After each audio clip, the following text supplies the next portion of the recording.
อยากเป็นคนเดียวคนนั้นนะที่ไม่มีวันได้เป็นมองไปก็ได้แค่เห็นนี่ก็ห้องต้นอะไรบ่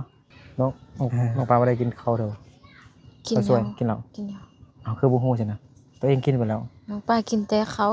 าอาบน้ำ กินข้าวร้อยน้ำบ่หนาวนะ ตอนนั้นแม่ซื้อ บ่ฮู้อีก แซดหาที่บ่ฮู้กัน เนาะ แซดหา เดิน แล้ว ๆ บ่อักพร้าวนี่มากระทานวะ แซ่บฮะ อันนี้มักกะทันเนาะภาษาไทยนี่เขาเอิ้นว่าจังได๋แม่น้องไปยังบ่อยากหลับบ่นั่งไข่เกินจังซี่น่ะอยากหลับเนาะฮะ เจ็บท้องบ่ได้กินข้าวติ แม่น แหมกินข้าวคือกัน น้องเบิ่ง เค้กบ่มียัง อย่าขึ้นเบิ่งอันนี้เต้นน้ำน้องป้า เออนะอยากขึ้นเมืองยังแปลกๆว่ะ แปลกๆเนาะ เห็น ว้าว เห็นนะ แม่นไอ้ซากให้แล้วมือ ไอ้เอาซานโกน้องป่าอีกแล้วอันนี้นะ น้ำนิ่มน้องไปยิงเบิ่งต่างกันบ่ว่าซั่นอันนี้น้อยไหมเนาะ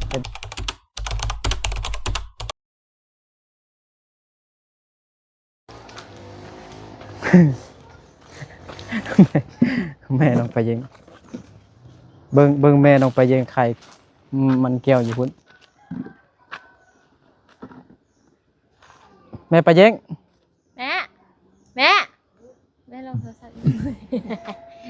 เพราะเรากำลังอัดเสียงสบายดีพุ่น สบายดี สบายดีสบายดีน้องไปยิงสบายดีพี่น้องเบิดสุขูสุคนเด้อตอนนี้บ่นึกอยู่กับน้องไปยิงบ้านกิ้วแคมเมืองเพียงแขวงไสยบุรีสปปลาวเหนือคือเก่าพี่น้องเนาะวันนี้บ่นึกก็โอ้ยเดินทางมาไกลแฮงไปบ้านน้ำยาบน้ำปุยมาแวะน้องล้าไปหาแม่ตู้ต่อมากับหาน้องไปเยงต่อไปก็สิไปหาน้องไปยง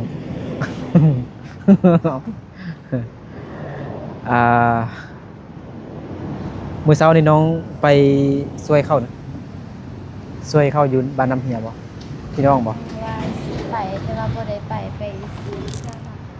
คือรถสิล้มเนาะไอ้เบิ่งแบบนึง เนี่ยน้องว่ามีไม้ ฮะ น้องว่ามีไม้ บ่มีไม้เด้อ ข้ามผ้าแล้ววันนี้นะ ฮะ ข้ามผ้าใหม่แล้ววันนี้นะ ทำมาใหม่แล้วบัดนี้ น้องว่ามีไม้ อยากปากแล้ว ให้เว้าผู้เดียวบัดนี้น้องไปเจงท่ามาใหม่อยู่ให้เว้าผู้เดียวบัดนี้บ่นึกคิดว่าก็เบิ่งอันขาจังมันเห็นบ่มันคือเคลื่อนมันเงี่ยงอยู่เด้เห็นบ่มันคือมันจะมาทางเฮานี่นะมันเงี่ยงคือสิล้มมันน่ะเอามันแก้วมันนั่น เอาว่าอยู่เหือน อยู่เฮือนบ่บ่แม่นเน่าแล้วบ่ บ่ฮู้เอาใส่ถุงไว้แล้ว เอาใส่ถุงไว้แล้ว เอาเลย เออ วันนึงสิไปเบิ่งมันบ่เป็นหยังติมัน บ่เป็นหยัง บ่เน่าติมันบ่เป็นหยัง อ๋อบ่เน่าบ่ก็เอาไปแจกเข้าบางทีเขาก็มาเฮือนเนาะเขามาลิ้นเฮือนน่ะอยู่พุ่นก็เอาให้เข้าพละมัดไป2มัดไปอยู่บ้านดงหลวงบ่มีผู้ใดกันเฮ็ดส่วนมันแก้วกันนะเขามากินผู้ใดมาลิ้นแล้วก็เอาให้เข้าเนาะเมื่อนั้นมีผู้ใหญ่ใจบุญเพิ่นทางฝั่งไทยเนาะเมาซื้อกันมันแก้วเอาไปบ่เบิดมื้อนั้นคือหยังเฮาบ่มีรถใหญ่เด้เฮามีรถจักรคันมีรถใหญ่แล้วก็สิต่างทางแม่ค้าแล้วเนาะ กลับไปบ้านเพิ่นต่างน้องไปเยงไปนำแต่เอารถมอเตอร์ไซค์มาซื้อเลขบ่ถึกจักเทื่อเลข6โตว สิซื้อรถใหญ่ขับขี่คือเขา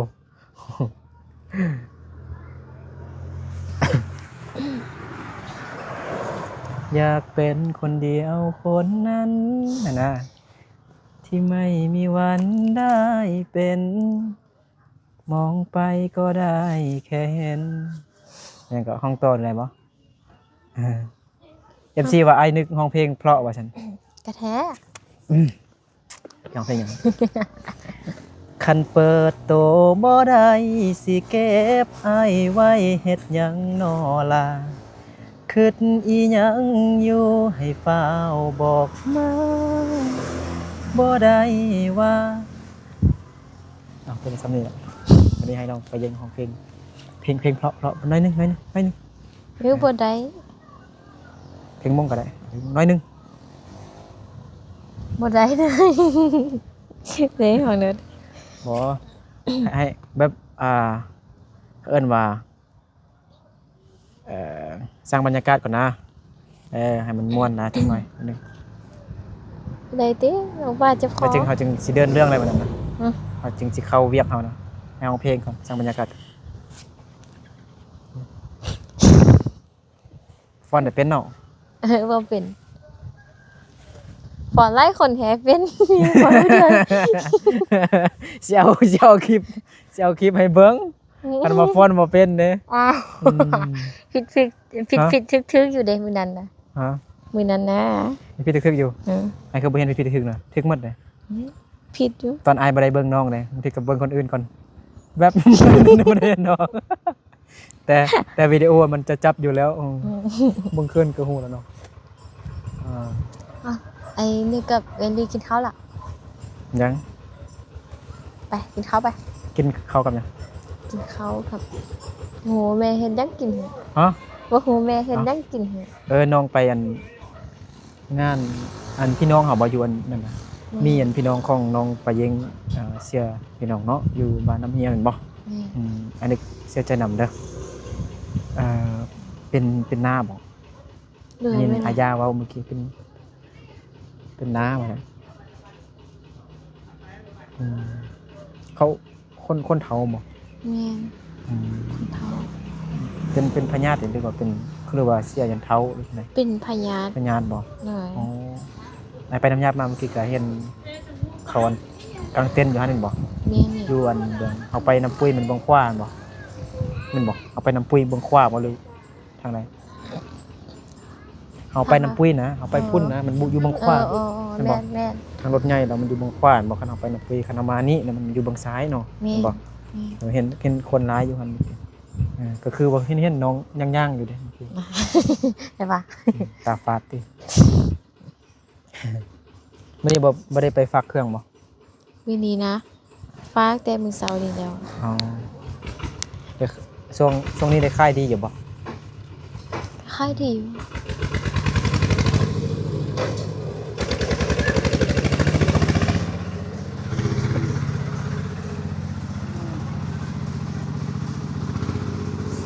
เพราะเป็นอ้ายไทยนั่งค่ายเครื่องนักรับนะ คือกันฟ้าก็คือกัน เพราะต้องซื้ออันนั้นก่อน ซื้ออันตัวเฮานั่งแล้วก็นอนได้กันนะ อืม เห็นบ่ เห็น เนาะเป็นเฮาย่านเนาะคันทางรถใหญ่เนาะนอนหั่นนะรับน้องปลาบ่ได้กินข้าวเด้อ กิน ข้าวสวย แล้ว กินแล้ว กินแล้ว อ้าวคือบ่ฮู้ซินะตัวเองกินไปแล้ว น้องป้ากินแต่เขาอาบน้ำ กินข้าวอาบน้ำบ่หนาวนะ นี่บ่ อยู่บ่อนใดมันมีอ่างบ่คุใหญ่เห็นบ่คุเขียว บ่ อะ บ่ป้ากินแบบ คือว่า เอา กินอยู่ห้องน้ำพุ่นนั่น เอาเขานั่นอ่ะเอาน้ำใส่เขาไปกิน อ๋อ กินข้าวเปียกสิ กินข้าวเปียก กินข้าวเปียก กินข้าวเปียกแบบแบบบ่มีเครื่องปรุงสินะ คิดว่าน้องปลาเย็งเมียนน้องปลาอยู่นี่นะคิดว่าเข้าไปกินอยู่ในเตาน้ำพุ่น บ่ เปียกเบิดแล้วเนาะ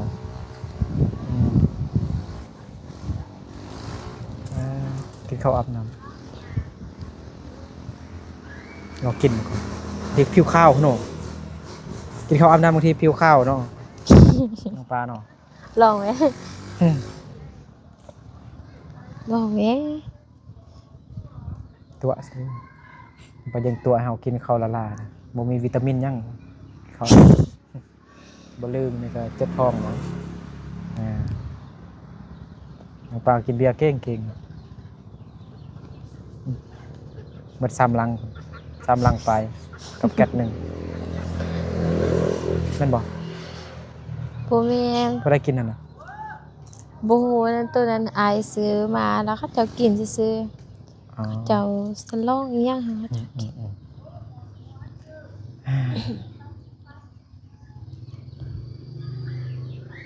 น้องไปสวยเข้าแต่เช้าเนาะ ไปซื้อข้าวแต่เช้ามื้อละมาก็มาซื้อเครื่องให้อายา มะพร้าวหมดแล้วบ่ยังอยู่เนาะ อย่างอยู่ มันบ่แก่แท้บ่ ตัวแกก็มี ปลาขึ้นได้บ่ บ่ได้ บ่ได้ อืม อืมขึ้นลังผู้บ่าวได้เนาะ โอ้ยบ่เคยจักเทื่อ บ่เคยนะ อืม ประเทศนี่ แท้ ตัวติ ซื้อกันแล้วแต่ ปลาบ่เฮ็ดเวียกหยังบ่เฮ็ดเลยเฮ็ดเลยให้ FC เพิ่นเบิ่งเฮ็ด บ่ เลย มีหยังเห็นแล้ว บ่มีหยังเฮ็ดก็ยกโต๊ะตั้งหินนั่น อืม ไป ยกลิ้นเนาะ ยังเลาะลิ้นเบิ่งกันไปนั่งอยู่บนเก่าอาคือว่าเมื่อยนะ นั่งอยู่บนเก่าเมื่อยอยากหลับ ใช่ เออเออ ไปโลลิ้นใส่ เราเลี้ยงจะสักกันเลยอยู่ลกเป็ดขึ้นกงไม้ลิ้นเนาะตกแอ๊ก อันนี้จักลิตรก่อนนี่ ฮะนี่นะ คู่นี่นะ บ่ฮู้คือ ประมาณจักลิตรนะ บ่ฮู้คือกัน FC เพิ่นให้ซื้อให้น้องไม้ยวนห้วยเสงี่ยม200ลิตรแต่อันนี้บ่ฮอด200ลิตรมันก็บ่ฮอดอัน100ปลายนะ100ปลายลิตร100ปลายนะประมาณนี้แหละคัน200ลิตรเนี่ยใหญ่ซำนี้นี่ลองสูงกว่าสูงซำนี้เงินทาน3แสน4แสนเว้ยน้องซื้อเท่าใดนี่ ตอนนั้นแม่ซื้อ บ่ฮู้อีก แซดหาที่บ่ฮู้คือกัน เนาะ แซดหา เดิน แล้ เหร ว อ บ่ฮู้ แสนห้า อืม ทึกแท้ ซื้อ สัญญา แต่ เพิ่นคือว่า2แสน ปลาย ซื้อแต่ตอนนั้นมาแล้ว เดิน แต่ แต่ตอนนี้น่าจะแพงเนาะ ต้น เอ้ยมันยังมาอยู่เนาะไปแกะซองมาเลย คือว่าบ่ค่อยได้ใส่บ่ได้นะก็ใส่อยู่เพราะว่าบ่ค่อยใส่หลายปานใด โทรศัพท์ต้องปลายิงเด้อแป้งแล้วบ่ ยัง ยังได้แป้งเถอะ ยังเดี๋ยวเบิ่งก่อนสิ เมื่อวานซื้ออันเล็กควายออกเล็กสติ๊กซิ่งบ่ทึกซ้ำเลยบ่มีเงินแป้งโทรศัพท์ให้น้องซ้ เอาเลยนะ ำเล็กของโตพุ่นไหนคันทึกนี่ซื้อพันกีบได้400ล้าน ซื้อโทรศัพท์ให้น้องไปเยิง100ล้าน อืม มีบ่โทรศัพท์100ล้านเครื่องหนึง บ่ฮู้ บ่มีเนาะ บ่มีติ ซื้อรายหน่วยเอาเนาะ เอออันนี้น้องไปยังเฮ็ดบ่นี่ครอบ อันอายเฮ็ด ฮะอายาเฮ็ดบ่ โดย คิดว่าน้องไปยังเฮ็ด บ่มี โอ้ไก่เป็นยังหน่อย ฮะ คิดว่ามัน ไก่เป็นไก่เนี่ยไก่เป็นย่างไก่ก็เป็นไก่ ไก่เป็นไก่เนาะคิดว่าเป็นเป็ดแม่นเนาะคิดว่าไก่เป็นเป็ดบ่แม่นซั่นอืม ไก่เป็นไก่ อายาเฮ็ดหยัง หัว คือว่าเห็นมีผู้ใดมันผู้บ่าวบ่ บ่อยา บ่แม่นน้องไปยังรักเสื่องผู้บ่าวอยู่ในเฮือน บ่แม่นอายา คือ มา แว๊บ ล้าง ๆ งาน อยู่ ซื่อ อ๋อนี่มะพร้าวเห็นบ่ แม่น กินได้ ตัว บ่ นั้นตัวแตกแล้วมีตัวบ่ตัวแม่ไข่หั่นน่ะตัวนี้ตัวแตกให้แล้วมันอยู่ไหนมันบูดละติพวกนี้ มันตกแตกบ่ แม่ น้ำมันก็ออกเนาะ แม่ เออคักเนาะนั่งกินเบียร์อยู่นี่เนาะ เนาะเปิดเพลงฟังแบบนั้นเนาะไปย่างดินน้ำแม่ไปนึงก่อนไปรีวิวให้เขาสวยๆรีวิวอันมันเกลียวแล้วก็ว่าอันนี้มันเกลียวของน้องปลาเยงแบบไปขุดเอาเองไปเปมาเองไปเอามาโดยมือของน้องปลาเยงเนาะผู้ใดที่ได้กินได้ซิมมันแก้วของน้องปลาเยงแล้วมันเสียบหวานถึงใจก็รีวิวไปสบายดีแม่น้องปลาเยงเด้อ เอาไอ้ก็เดียวเว้าหมดและดิ ฮะ ไอ้ก็เดียวรีวิวหมดและดิ บ่แม่นอันนี้มันไอซ้อมให้น้องซ้อม เอาไอ้ก็เดียวรีวิวหมดแล้ว เอาน้องปลาเยงเอาเริ่มต้นเลยเอาว่าฝึกรีวิวน้องคือว่ารีวิวเครื่องขายออนไลน์ใดเด้รีวิวให้แม่เด้อเอา เอาบ่สิรีวิวเลยเด้อ อันนี้คือ มันแก่ มักอันนี้คือมะพร้าวเอาไหม มะพร้าวนี่มากระทานวะ อันนี้มักกะทันเนาะภาษาไทยนี่เขาเอิ้นว่าจังได โอ้โห อันนี้เป็นน้องปลาฮับน้องปลาไปเก็บเองบ่ บ่นะเขาเจ้าอันของ ของ เขา เข้า เจ้า ฝาก มาฝาก ค่ายเฮ้อันนี้ของเข้าเนาะโลนึงแม่น สาวพัน สั่งไอ้อนุญาตสั่งได้บ่ ได้ รถได้ลิ โลนึง2-5,000เท่า บ่ก่อนสกอแค่สกะ 53ซะช่งกันนักสิฮอดโลแล้วเกือบทรงเสื้อมึงไหมกดหน้าเลยเนาะนี่น้องของน้องปลาแม่นค่ายอันมะพร้าวเนาะมะพร้าวแล้วก็วันแก้วหรือวันเผาแล้วก็วันเย็นวันเย็นได้แจกเล็กน้อยแล้วบ่ แจ้งได้แล้ว แล้วก็มีอันเล้าข้าวของน้องปลายิงเด้งั้นแม่นบ่น้ำละลาบ่น้ำเปล่าๆพี่น้องเนาะนี่มีแต่ซำนี้พี่น้องเนาะมีแต่3อย่างเนาะของน้องปลายิงเนาะอันนี้แม่นมักกะทันพี่น้องของน้องปลายิงเนาะฝากให้น้องให้แม่น้องปลายิงค่ายเฮาเนาะโลเท่าใดก็ว่ามากินโล25 เลย โล25พี่น้องเนาะ พาผู้ได้ผ่านกะมาแวะอุดหนุนนำน้องป่าได้เด้อ แล้วได้ขี่รถไกลไปไกลมาทางนี้ก็แวะหาน้องปลาเด้แล้วก็ซื้อมันแก้วซะเด้ หลักมันแก้วน้องปลาไปเด้หลักมักพร้าวน้องปลาไปเด้ แม่น บ่ได้ไกลไปไกลมากก็แวะหลักมันแก้วน้องปลายิงเด้ ได แม่น้องปลายิงบ่อยากรับบ่นั่งไข่เกลือจังซี่น่ะอยากรับเนาะถ้าแม่นอ้ายเถกอยากรับนะครับ น้องป่า ปลา ได้ ยิง คื คือ อ กัน ชีวิตอย่างเนาะนิ้วมือจนกุดเลยความขยันมัน โอ้มันกุดเนาะมันสิดีแล้วตีนแม่น้องซักแล้วหมดแล้วบ่อันซักอันยายากันเสือโรค อื่นก็ไปสัก ของ ขึ้นที่ซ้ แมวเนาะโอเคไปนั่งอยู่บนเก่าเนาะแม่น้องปลานั่งอยู่นี่ก่อนเนาะ ขนมยังไม่ได้เอาให้น้องปลาเธอขนมซื้อโอเคขนมให้ทงหนึ่งเดี๋ยวน้องไปยงไปใส่หญ้าเนี่ย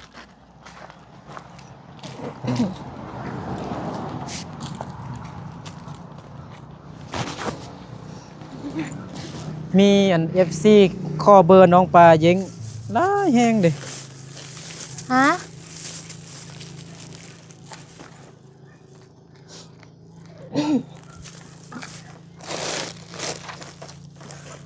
เอาคอเบอร์น้องปลาเย็งเนี่ยหลายแห้งเด้ เอาเฟซก่อนก็ได้ว่าเบอร์น้องป่าโทรศัพท์น้องป่า ฮะ โทรศัพท์น้องป่าบ่ได้แป้งคือเอาเฟซให้เขาเจ้าเอา ฮะ เอาเฟซให้เขาเจ้าเอาโทรศัพท์น้องป่าบ่ได้แป้งเขาเซ็น5มาน้องป่าบ่เห็น โทรศัพท์บ่ได้แป้งเถอะเนาะ แม่ กินบ่ให้เกาปากน้องปลาเย็ง ใจ กินน้ำผู้เบาเด้อ โอ้ยผู้เบา เอ้ยเพราะว่า เนี่ยเห็นเดี๋ยวเมื่อกี้ บ่ไอ้ยา มีแต่ยา คือว่าอยู่ในหอน ห่อนบ่ไปอยู่ในตู้เย็นไปอยู่ในตู้เย็นนี่คือสิเย็น ให้ ดี ยับมันนี่ทึกแดดนะ ยับไปฮอดลกไก่พุ่น ได้ ไปดมขี้ไก่ หอมดีเนาะอ๋อขอพรเฮือนน้องไปยังเบิ่งก่อนจังกลับไว้นอนพักผ่อนนอนอยู่เฮือนน้องไปยังเบิ่งก่อนจังมาจังกลับ ได้ กลับบ่ทันก็ได้นอนเฮือนน้องไปยังก่อนขึ้นกกใหม่นี่เฮ็ดหังนอน บ่นอนอยู่ไหนเหรอ มันอยู่ไหนแม่ น้องไปยังบ่ให้นอนติ เฮ้ย ให้บ่ได้อาบน้ำเลยเฮือนน้องไปยังสินั่นโอ้ไอ้มีขี้ฝุ่นหลายเลย นอนได้นอนได้ ไอ้เอาขี้ฝุ่นมา ว่าปกติอยู่นี่ก็มีขี้ฝุ่นอยู่แล้ว บอกว่ามันอยู่ทางนอกเลย ปกติก็มีขี้ฝุ่นอ น้อง ยู่ ไปยังใส่ Wi-Fi บ่อยู่เพื่อนในบ่มีบ่ บ่มี อยากได้บ่ ยา อยากได้ Wi-Fi บ่ ยา ใครเครื่องออนไลน์ต้องมีเน็ตหลายๆเด้อเนาะ แม่ ไลฟ์สดบ่เดียวกับเบิดเด้อเนาะต้องมี Wi-Fi ใส่เนาะไอ้ก็อยากได้อยู่เถอะ บ่พร้อมนะได้เงินมาหน่อยหนึงก็ซื้อน้ำมันรถเลาะไปลมผู้เฒ่าFC บางคนเนี่ยไปบ้านนั้นบ้านนี้คือบ่เห็นผู้สาวบ่นึกไปแล้วคือว่ามีแต่ผู้สาวเกาะเป็นแถวแท้ไอเห็นผู้สาวอยู่ไสแล้วมันย่างเข้าไปหาแล้วลุยเลย นักล่าผู้สาวบางทีเขากำลังเต้น TikTok อยู่เฮ็ดแต่งตัวงามๆคือนางฟ้านี่เข้าไปหาเขาเลยบางคนนี่บ่กล้าเนาะบางคนนี่ต้องได้กินเหล้ากินเบียร์ให้มันเมาจังหน่อยจึงกล้าไปหาผู้สาวแต่อันนี้ตัวเปล่าๆกินแต่น้ำดื่มตุกนึงแล้วก็ย่างไปหาผู้สาว เป็นตุกคุณนะ ฮะ เป็นตุกคุณนะ แม่นตุกน้อย คือว่าตุกใหญ่ ตุกใหญ่ตุกน้ำดื่มท้องแตกแล้วเนาะ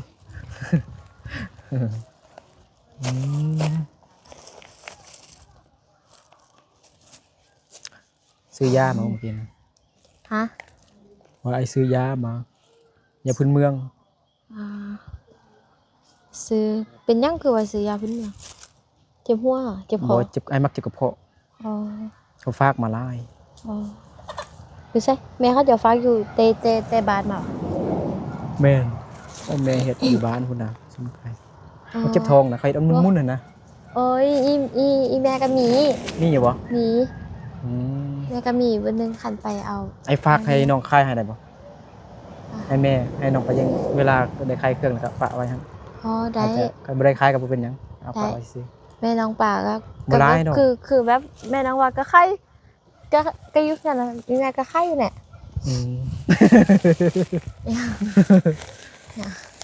แม่คายยาพื้นเมืองบ่ยาเจ็บท้องมีบ่ลูกก็มีเด้แม่เฮ็ดอยู่บ้านส่งมาให้ เอามาไข่ ไข่ น้ำกันนี่ก็ได้เนาะแม่เนาะ คายน้ำกันนี่ก็ได้ ได้ อืม เขาก็มาท่ามซื้อเนี่ย นะ แม่ มักแบบกินข้าวแล้วก็มักเจ็บท้องอะนะ แม่วันหนึงไปก็ มาล้าง ล้างฮะ ว่าบ่ละบ่อันของอ้ายก็มีแล้ว อ๋อมี บ่ แล้ว แม่นน้องสิหาอ้ายนะ อ่ะ น้องสิเอาอันนั้นหายนะยาเจ็บท้องอะนะ แม่ มันเป็นอะไรนะมันมุ่นๆนั่นบ่แรกๆกันบ่ แม่ เป็นฟุ้นๆนั่นบ่ แม่ คือกันใช่ไหมกันอยู่บ่รถนะเอาให้น้องปลาคายให้เด้อ ได้ เพื่ออ้ายเด้อ ได้ จะได้มีเงินซื้อข้าวกิน ขายยา เป็น ขาย พอ ขายต่อฮะ มาเป็นพ่อค้าขายยาพื้นเมืองอะไรนี่เนาะ บ่ร้ายเนาะทงยางหน่อยๆขาว แม่น้องป่าไข่กันเอาไว้ไข่น้ำกันนี่ก็ได้ ๆมันสิคือกันอยู่บ่ โอ้โหเลยว่า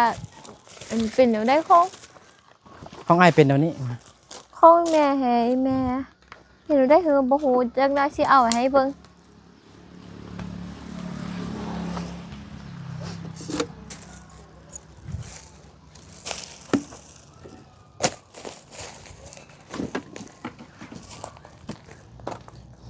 ว่าบ่สุดเธอเจ็บท้องแล้ว ฮะ ว่าอ้ายเนี่ยว่าบ่สุดเธอเจ็บท้องแล้วว่าเรื่องเจ็บท้อง เอายาเอามากินได้ซะได้ กระเพาะ เยอะเจ็บท้องบ่ได้กินข้าวติ ฮะ นายนึก ฮะ เจ็บท้องบ่ได้กินข้าวติ แม่น แหมกินข้าวเหือนฮะแม่นมี มันมีหลายประเภทนะน้องเบิ่ง เห็ดแข็งนะพี่ยัง อย่าพึ่งเบิ่งอันนี้ นะ ไม่ได้ซื้อ บ่ฮู้แล้วมายังก็ไอ้ก็ยังบ่ฮู้ซ้ำมันยังอยู่ทงยาง ยาพื้นเมือง อย่าพื้นเมือง เอาไปให้แม่ข้างหนึ่งนะแค่นึกว่าจะเอาให้แม่ข้างนี่เลย ให้น้องปลาคายให้เบิ่งดูอย่าพื้นเมืองน่ะ ใจเด้อ น้องปลาสิให้เหรอ แค่นะ โอ้ อย่าพื้นเมืองเอาออกมาให้ FC เบิ่งดูอย่าพื้นเมือง สั่นเลย ยาพื้นเมืองยัง บ่ได้ แปล ก็ ก ตื่นเต้นนำน้องปลาเหล่านี้ ๆยาพื้นเมืองยังแปลกๆว่ะ แปลกๆเนาะ เห็น ว้าว เห็นนะ แม่นไอ้ซากให้แล้วมือนังสักยาพื้นเมืองให้น้องเรา สักอย่างพื้นเมืองให้ แม่น อ้า มือหนึ่งเด้อโอ้ซีแบบนี้มักบ่ มาก นี่ยาพื้นเมืองบ่นึกให้น้องป้าค่ายหาพี่น้องเนาะ พูดมาเห็นนี่นะ แม่นไอโฟนยังเบิ่งเนาะบ่ได้เบิ่งเลย 14ภาพแม่นบ่ แม่นบ่ผู้ใหญ่ใจบุญเพิ่นซื้อให้น้องปลาเยกเนาะน้องปลาเยกคือสิได้ใช้งานได้ขายเครื่องออนไลน์บ่มีโทรศัพท์อันนั้นเพิ่นก็เลยสงสารเลยซื้อให้น้องเนาะ iPhone 14 14ธรรมดา อ้าขอบใจเด้อใจโอ้โธ่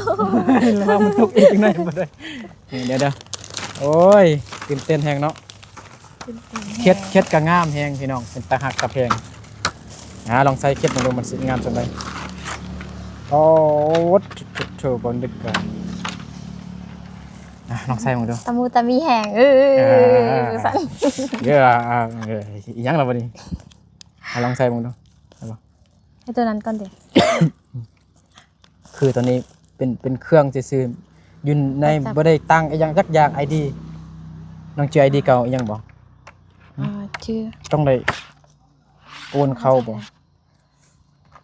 เลย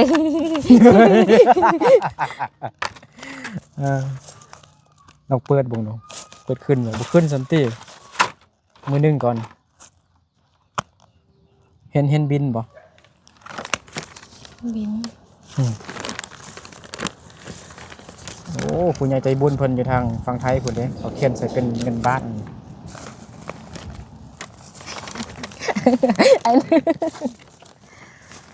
เอาซานโกน้องไปอีกแล้วอันนี้นะ น้ำนิ่มน้องปลายิงบันคิวแคม iPhone 14 128 กิกะไบต์สีม่วง 1,500เอาไว้15,600 บาท เป็นเงินกีบก็ประมาณพอดี10 ล้านปลายน้อยหนึง งามแพง ว้าวยังบ่ได้ตั้งอันหยังจักอย่างเลยเด้อเบอร์ ID มันเป็นเครื่องเปล่าๆเลยเด้อยังไปตั้งไปใส่ข้อมูลเก่าเอาเองเด้ออันนี้เก็บรักษาไว้ดีๆเด้อเพื่อรับประกันปีหนึงเด้อ เลย เห็นบ่12 เดือนเห็นบ่ผู้จ่ายเงินว่าไอ้นึกมีเงินเนาะรู้ไหมผู้จ่ายเงินนึกความจริงแล้วผู้ใหญ่ใจบุญเพิ่นเนาะแต่บ่นึกเซียนเพิ่นชื่อบ่นึกเนาะรักษาไว้ดีๆตัวนี้เด้อ เลยขอบใจเด้อขอบใจ ไม่ใช่ซากนะ เดี๋ยวใช้สั่งอันนี้ให้น้องฟ้า บ่นึกกะจนมือสั่นเลยตื่นเต้นนำน้องปลายิงเนาะเมื่อกี้ใช้สั่ง อันนี้มันใช่อันนี้มันห่วงบ่ แม่ บ่ความจริงอายก็ตื่นเต้นแท้ๆนี่นะไอ้เฮ็ดไปนำแล้วก็อายก็ตื่นเต้นแท้ๆนี่ปลายิง ตื่นเต้นแม่นตื่นเต้นนำเอาดีใจนำพี่น้องเนาะอันนี้ก็อยากได้อยู่แต่บ่มีวาสนาหรอกราคา10 ล้านปลาย10 ปลายล้านแม่นบ่ ค่ะ อันนี้มันหัวมันเนาะแม่นบ่ แม่ แข่งก่อนเบิ่งว่าบ่แม่นที่ระเบิดติอยู่นี่ ระเบิดเวลาต้มสิวะ บ่แม่นหัวมันสิซักเอามาขวดเบิ่งก่อนเนาะยานจังหน่อยมันบ่แม่นจังซี่แล้วโอ้โอ้โคตรหนักเลยเนาะของแท้เนาะเยอะ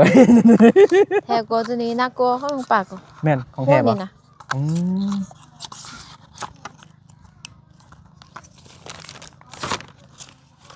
เอาโทรศัพท์เก่าน้องมาดูหายไปดึงดู จับกันนะ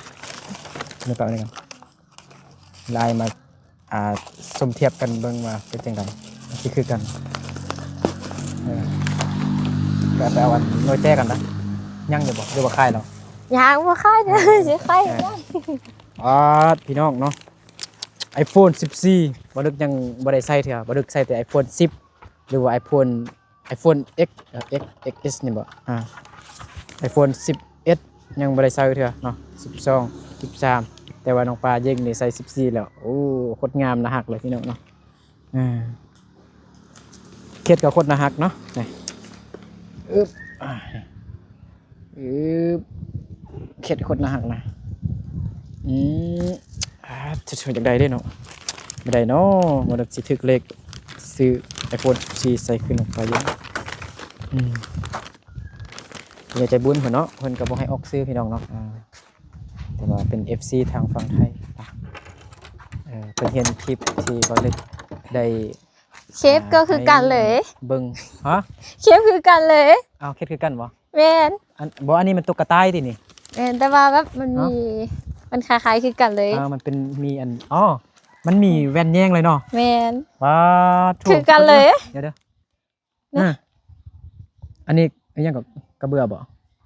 อันนี้ตัวกระต่ายเอาไว้ตัวหนูเนาะมันบอกมันก็ตัวมันมี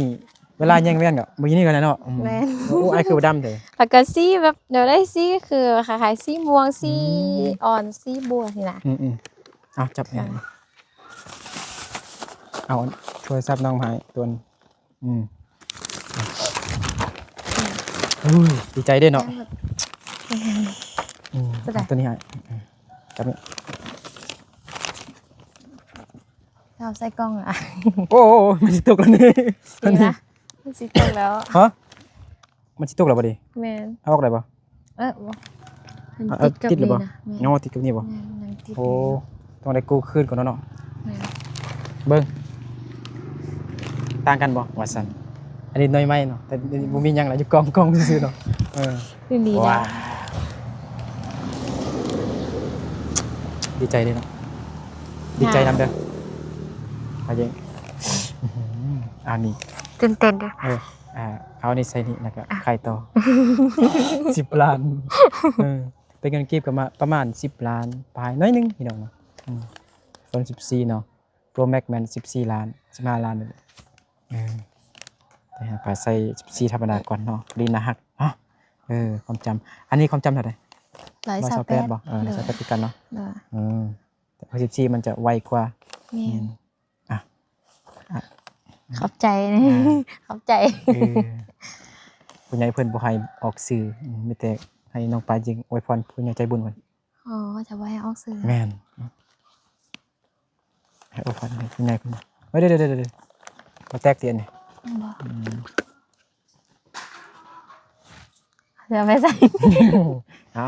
กล้องไว้นี่หมดก่อนเนาะไปใส่ทุ่งก็ได้แต่อันใหม่อันระวังมันได้มันหอยนั่นน่ะคิดหน้าจอเรา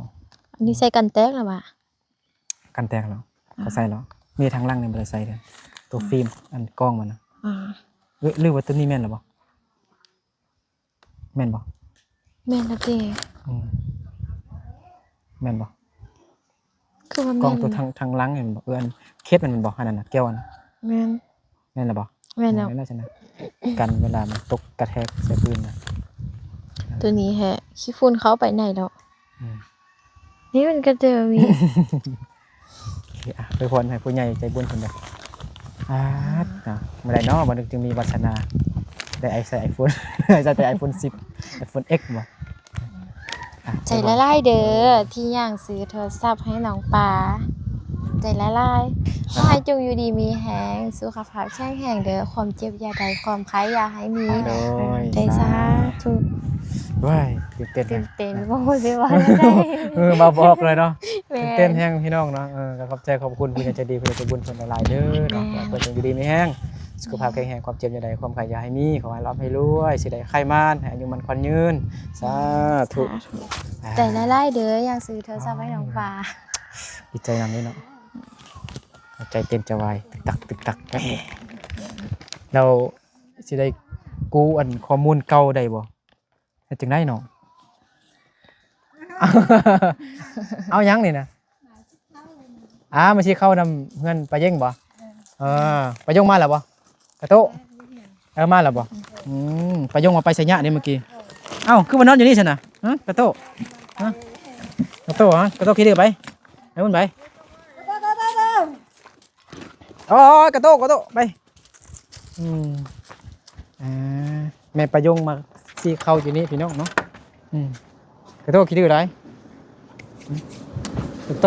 ขี้ดื้อกระโตขี้ดื้ออ้อนน้าหรออ้อนดาแล้วหรอ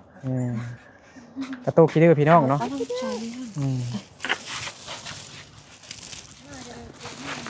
แม่นมันลึงแต่น้อยนะตอนน้อยๆซ้ำนี่ซื่อๆมาเอาขนมให้มันนะชื่อไปเบิ่งไปยิงกัน ต้องผ่านให้ อยาก เอ้า ยาย ได้บ่ยกได้บ่ได้บ่ ได้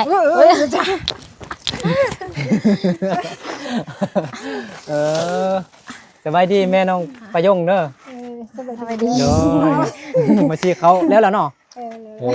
ทำมันเอาให้น้องประยงเกลือเป็ดเกลือไก่เนาะส่งเป้าบ่ส่งเป้าจักโลนี่ประมาณ40ปลายโลเนาะมีบ่ ฮะ ไปยังอยู่นี่บ่มียัง เอาไป จังหน่อยจึงไปลิ้นน้ำน้องประยง ต่อแม่เหรออันถ้าสั่งดูล่ะ เป็นยังเฮ้ยเบิ่งอันนั้นนะ เอ้ย เป็นยัง เอาปอกให้เขาเจ้า อ่า นอนล่ะนอนล่ะ น้องประยงตื่นเต้นครับพี่น้องดีใจใช่ไอโทรศัพท์มาแล้ว ดู วัน มั่ นี้ ว เนาะ นะ น้องประยงได้ไล่สด ได้เหรอ ใครเครื่องออนไลน์เนาะสบายดีเซาลีอ้าวก็มืดแท้เป็นน้ำกล้องหรือเป็นน้ำคน เป็นน้ำคนความจริงเหรอคันมีเหรอยาเจ็บท้องในลายบ่คนหนึ่งเจ็บท้องจะลดท้องเสียนะ กินไหม อ้าวกระโตไปไหมแม่ไปแล้ว ตัวไปตัวนี้ อ้าวกระโตบ่ไปซ้ำตอนมาหาน้องประยงทับอิฐเราจะน้อยเลยสำแข้งนี่แหละตึ้งคนกับบ่ค่อยงามตอนนั้นนะเดี๋ยวนี้เลย อุ้มขึ้นรถไป งา นะ ม เอาขึ้นรถไปนะ อะดูอะจึงกินยังหมายังหมากินยังหมาตัวตัวแม่หรือตัวผู้ ตัวแม่ ตัวแม่บ่โอ้ยตัวมีหามบ่มีสัมไปหาแม่ไหม ไปแล้ว มือรถอยู่บ้านพลหินเนาะมันเป็นพลหินเนาะรถต่ำมากน้อยกว่ากระต้นนี้โอ้แต่อีตนรถร้ายเลย ขนหิน พลหินกายบ้านเมืองเพียงไปนะ อ๋อ กายขั้วไปรถต่ำมากน้อยกว่านี้น้อยนึงน้อยกว่ากระต้นน้อยนึงมาสีแดง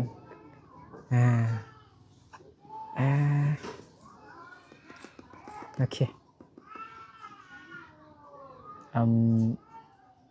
เดี๋ยวอันชื่ออะไรบ่มีอิหยังไหนอยู่โทรศัพท์น้องโทรศัพท์มาเด้อ ได้ โทรศัพท์เปล่าๆมีแต่ไฟซื่อๆเด้อในบ่มีอิหยัง ID อิหยังID อิหยังต่างๆอิหยังน้องไปยังต่างเองกันเนาะหมดเนาะก็ต่างเองบ่ได้ก็ไปหานอาญาตอันนั้นนะเพราะว่าน้องก็ยังใส่เบอร์เก่าอยู่เนาะเอาเบอร์เก่าใส่ซิมเก่าใส่แล้วก็ไปต่างเลยต่าง ID อิหยังต่างๆจดรหัส ID ไว้รหัสไอดีให้จื้อแล้วแต่ว่าอีเมลหันบ่ค่อยจื้อดี อีเมล แต่ว่าตัวจะเป็น นั่นน่ะ มันเป็น มันเป็นอะไรมันเป็นยัง ว่าเพราะว่าตัวได้แทนแบบตัวสับสนสินะว่าตัวเคก่อนหรือว่าตัวทีก่อนสินะลืมแล้วสินะ ตัวพี่ดิไปยังเลย บ่ตอนนั้น เก้าเซ็งดิ ตอนนั้น อ๋อ ตอนนั้น ตัว แท้ เค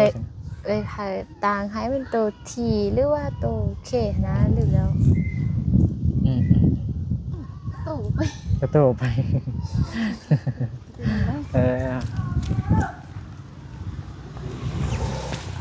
เนี่ยมีแต่นั่นแหละเบิ้งโอ้ยเอาใส่อะไรก็เอามันแตกหรอนะเอาคิดว่าหน่วยมันเบิ้งมันมีหอยกระแทกถึงใส่กล้องไว้นั่นแหละเด้อไอ้กลับก่อน เลย เรื่องว่านอนนี่ก่อนเนาะ ไล่เด้อตอนนี้ก็ได้ นอนนี่ไหน บ่ได้ตอนนี้บ่ได้ตอนไหนกันได้ โอเคพี่น้องเนาะเดี๋ยวบนึกไปดินน้องไปยงบนึกก่อนให้ยังไงเพิ่นฝากเงินเล็กๆน้อยๆให้น้องอัปปุ้งซื้อขนมกินว่าซั่นเนาะ100,000 200,000นี่แหละ เด้อน้องไปเองเด้อตั้งเองเด้ออันไหนดีอย่างต่างๆเนาะก็ขอบใจขอบคุณผู้ใหญ่ใจบุญเพิ่นหลายๆเด้อเนาะขอบใจหลายๆหลายมีแต่คำขอบใจแหละเนาะ แม่น โหสิ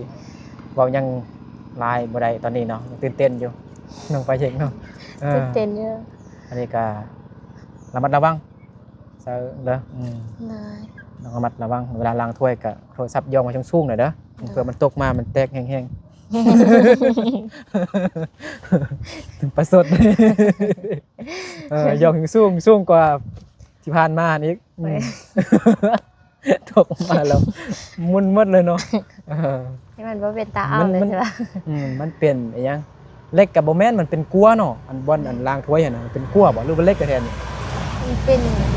กัวเล็กกับบ่แม่นย่างกับบ่แม่นน่ะมันเป็นกัวเนาะกัวเบา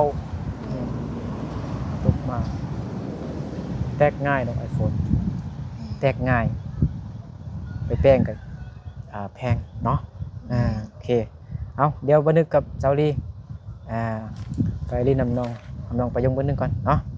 เอาอยู่ดีไม่แห้งเบิดสุขุสุคนเด้อเอาแล้วพอกันในคลิปต่อไปเนาะสบายดี